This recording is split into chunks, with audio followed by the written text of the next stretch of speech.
আছি। বাকি তফসিল ঘোষণার পর থেকে এবং যেদিন থেকে যে 22 তারিখ থেকে প্রচারণার প্রকাশ্যে যে অনুমোদন হয়েছে নির্বাচন কমিশন থেকে, এরপর থেকে আলহামদুলিল্লাহ আমি শরীয়তপুর 2 আসনের সব জায়গায় গিয়েছি। সখীপুরের বিভিন্ন ইউনিয়নে, এরপরে আমাদের নড়িয়া থানার বিভিন্ন ইউনিয়নে গিয়েছি। আলহামদুলিল্লাহ প্রচুর পরিমাণ সাড়া পেয়েছি। মানুষ বলে যে এইটাই তো একটা ইসলামী হক্কানি দল হাফিজি হুজুরের, এবং অনেক মানুষ আমাকে বলছে যে আমরা কাকে ভোট দিব সেটি আমরা কনফিউশনের মধ্যে ছিলাম, একটা হক্কানি দল পাই কিনা। আপনি যখন আসছেন হুজুর, আপনাকে আমরা ভোট দিব, এবং আমরা 9 জন ক্যান্ডিডেট 2 আসনের মধ্যে, এর মধ্যে সবাই বলতেছে আপনি একজন বড় আলেম এবং আপনি একজন পীর সাহেব মানুষ, আপনি একজন আধ্যাত্মিক নেতা, আমরা আপনাকে ভোট দিব। সবাই বলতেছে। আমি কাশিকাটা, নওপাড়া, চরাতরা বলেন, এরপরে সখীপুর, বালার বাজার যত আছে, আমাদের নড়িয়া থানায় যত ইউনিয়ন আছে, সব জায়গায় আমি আলহামদুলিল্লাহ প্রায় জায়গায় গিয়েছি এবং আমি প্রচুর পরিমাণ সাড়া পাইতেছি। আমি আশা করি যদি ফ্রি অ্যান্ড ফেয়ার এবং লেভিং প্লেইং ফিল্ড থাকে তাহলে ইনশাল্লাহ আমি পাশ করব। এখানে আমাদের মধ্যে যেমন জামাত ইসলামী আর বিএনপি মারামারি বিভিন্ন জায়গায় হইতেছে, আলহামদুলিল্লাহ আমরা কারোর সাথে মারামারি করি না। আমাদেরকে শালা বললে আমরা ভাই বলে এসে পড়ি, কারণ আমরা ইসলামী রাজনীতি করি আল্লাহর জন্য, আখিরাতের জন্য। সব শেষে আমরা সবাই মুসলমান, আমরা সবাই মানুষ, আমরা ভাই ভাই। এর জন্য সবাই আমাকে ভালোবাসে, আমি সবাইকে ভালোবাসি, আমার সাথে কোনো দ্বন্দ্ব নাই, এবং আমি সব জায়গায় যেতেছি, সাড়া পাইতেছি, সবাই বলতেছে আমাকে ভোট দিবে। আপনাদেরকে আমি কথা দিতে পারি, আপনারা সংবাদ কর্মী, আপনারা বিভিন্ন জায়গায় যান এবং আপনারা আমার ব্যাপারে জিজ্ঞাসা করেন মানুষ কী বলে। যদি মনে করেন প্রশাসন নিরপেক্ষ থাকে এবং সঠিক নির্বাচন হয়, আগের মতো এরকম ভোট কাটাকাটি না হয়, ইনশাল্লাহ আমি পাশ করব। কারণ হইল আমি 1996 সাল থেকে নির্বাচনী মাঠে আছি। এখন যারা আমাদের শরীয়তপুরে 2 আসনে আসে সবাই মনে করে নতুন মুখ। এরা হইল আপনার অমাবস্যার চাঁদ। সুতরাং এরা কখনো মানুষ জীবন এদেরকে নামও শুনে নেই, দেখেও নাই। এই 2 মাস যাবৎ এরা প্রচারণা নামছে। আর আমি আলহামদুলিল্লাহ 1986 সাল থেকে এই শরীয়তপুর 2 আসনে আমাদের বাড়ি সুরেশ্বর। আমি 86 সাল থেকে আমি রাজনীতি করি এবং 1996 সাল থেকে আমি নির্বাচনী মাঠে আছি। আমি কয়েকবার নির্বাচনও করেছি, আমার পরিচিতি আছে, আমি মানুষের উপকার করে আসছি, আমার দ্বারা জীবনে কারো ক্ষতি হয় নাই।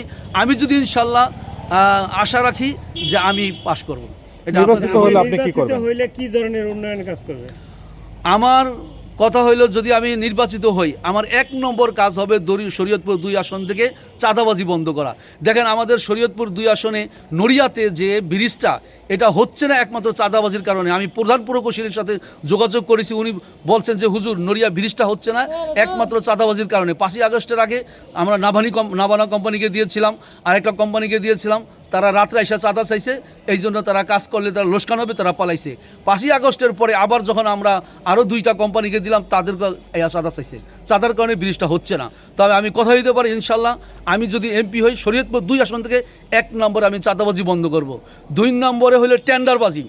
যেই দল থেকে যেই এমপি হয় ওই দলের নেতাকর্মীরাই টেন্ডার পায় এবং ঠিকাদারি ব্যবসা তারা শুরু করে, শত শত কোটি টাকা বানায় নেয়, কোনো কাজ হয় না।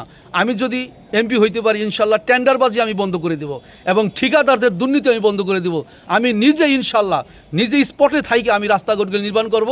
এখন রাস্তা হলে 6 মাস পর ভাইগা যায়, কারণ ওখানে দুর্নীতি। এই জন্য আমি নিজে থাইকে ইনশাল্লাহ আমার শরীয়তপুর 2 আসনে প্রত্যেকটা রাস্তা আমি নির্মাণ করব এবং টেন্ডারবাজি বন্ধ করব, ঠিকাদারদের দুর্নীতি আমি বন্ধ করব।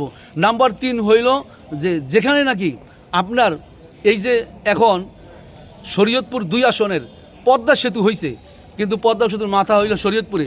আমাদের শরীয়তপুরবাসীরা পদ্মা সেতুর সুফল পাইছে মাদারীপুর গোপালগঞ্জের মানুষে।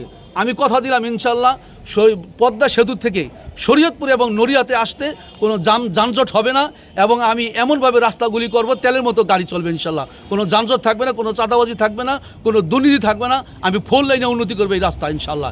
এরপরে হইল আমি শিক্ষা খাতে আমি এমনভাবে আমাদের শরীয়তপুর 2 আসন শিক্ষা ঢেলে সাজাবো ইনশাল্লাহ, যে কোনো ইপটিজিং থাকবে না। কোনো এই যে আমি বিভিন্ন প্রতিষ্ঠানে গিয়েছি, নোংরা, আপনি শিক্ষা প্রতিষ্ঠান বলেন, সরকারি অফিস বলেন, এত নোংরা। আমি বললাম যে ভাই একটা সরকারি প্রতিষ্ঠান, এখানে শিক্ষা এত নোংরা কেন? ওনারা উত্তর দেয়, হুজুর আপনারা ক্ষমতায় এসে এটা পরিষ্কার করবেন। কয় যে আপনারা ক্ষমতায় আসলে এটা পরিষ্কার, আমরা সেই অপেক্ষায় আছি। ইনশাল্লাহ পরিষ্কার পরিচ্ছন্ন থাকবে এবং আপনার শিক্ষা খাতে কোনো দুর্নীতি থাকবে না। ওই যে টিউশনি কইরা আজকে শিক্ষকরা ছাত্রীদের লেখাপড়া একদম শেষ হয়ে গেছে গা। টিউশনি থাকবে না এবং যারা বেতন নিবে তারা হালাল করে বেতন ছাত্রছাত্রীকে ভালোভাবে লেখাপড়া করাবে। মেয়েরাও ইনশাল্লাহ শিক্ষার পরিবেশ পাবে, কোনো ইপ্রিজিং থাকবে না। মাদককে আমি নির্মূল করবো ইনশাল্লাহ, মাদককে আমি জিরো টলারেন্সে নিয়ে আসবো ইনশাল্লাহ। মাদক থাকবে না। চিকিৎসা ক্ষেত্রে কি করবেন? চিকিৎসা ক্ষেত্রে দেখেন আমাদের নড়িয়াতে একটা হাসপাতাল হয়েছে, এইটা নিয়ে দুর্নীতি চলতেছে। একটা গ্রুপ ওই যে মূলভূত যে হাসপাতালটা তারা রাখতে চায় ওইটাকে, আর একটা মামলাও দিছে যাতে এই হাসপাতালটা চালু হইতে না পারে, ওই হাসপাতাল থাকে। কিন্তু এটা না, আমাদের শরীয়তপুর 2 আসনের লোকেরাই এই হাসপাতাল চালু হোক তারা চায় না। আমার কথা হইলো ওই হাসপাতাল যেটা আমি করব, কিছু লোক আছে ওইটা বন্ধ করে দেবে, এটা চালু করবে। আবার কিছু লোকে বলে যে না এটা বন্ধ থাকবে, ওইটা চালু হবে। আমার কথা হলো যদি আমি ইনশাল্লাহ এমপি হইতে পারি, আমাদের শরীয়তপুর 2 আসনে যে সখীপুরে যে হাসপাতালগুলি আছে এগুলি আমি পুনর্গঠন করব, এগুলিতে ভালো চিকিৎসক থাকবে, এবং নড়িয়াতে যে পুরান হাসপাতাল মুহম্মদগঞ্জ এইটাকে আমি আরও উন্নত করব। এই হাসপাতালও থাকবে, এখানে চিকিৎসা ব্যবস্থাও থাকবে, ওই সাইডের লোক ওখানে চিকিৎসা নেবে। এবং নতুন যে হাসপাতালটা হয়েছে এইটাকে আমি অবশ্যই ইনশাল্লাহ এটাকে চালু করব, এবং এই দিকের লোকগুলি যে পশ্চিম দিকের লোকগুলি ওখানে চিকিৎসা নেবে, এবং চিকিৎসকরা যারা চিকিৎসক আছে এরা যাতে ফাঁকিবাজি না করতে পারে, এবং যারা স্টাফ আছে তারা ফাঁকিবাজি না করতে পারে, আমি নিজের থেকে সেই চিকিৎসার উন্নয়ন করবো ইনশাল্লাহ। এবং অপারেশনের জন্য দেখা যায় ঢাকাতে চলে যায়, সমস্ত চিকিৎসা আমাদের এই হাসপাতালে হবে, কারণ ঢাকাতে যেতে হবে না, ইন্ডিয়া যেতে হবে, নেপাল যেতে হবে না। আমি এই ব্যবস্থা করবো ইনশাল্লাহ। আমাদের শরীয়তপুর 2 আসনের প্রত্যেকটা হাসপাতাল এমন থাকবে যে আমাদের শরীয়তপুর 2 আসনের কোনো রোগী ঢাকা যেতে হবে না, তারা যেন নিজের দেশেই তারা চিকিৎসা পায়, এই ব্যবস্থা করবো ইনশাল্লাহ।